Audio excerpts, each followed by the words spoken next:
Teens who spend more time on screens are more likely to be unhappy, lonely, depressed, and have more risk factors for suicide.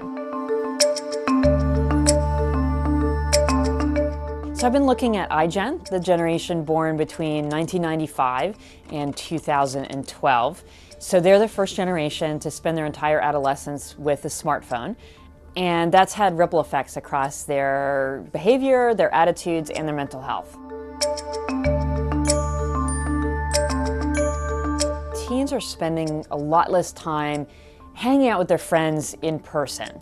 They don't go to parties as much, they don't go shopping as much, and just in general, they don't hang out with their friends in person, face to face, as much as they used to. And that trend's been going on for a little bit, but then it really fell off a cliff right around 2010, 2011, right when smartphones became very common.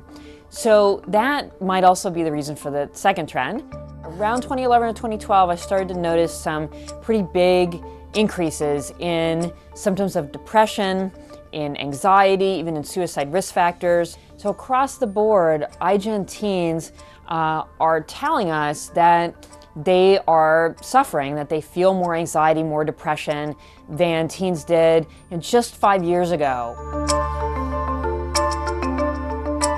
Teens who use smartphones say about an hour a day, there aren't really any connections to those risk factors. But using them 2 hours a day or more, then it steadily goes up from there, the chances that they'll have one of these risk factors for suicide.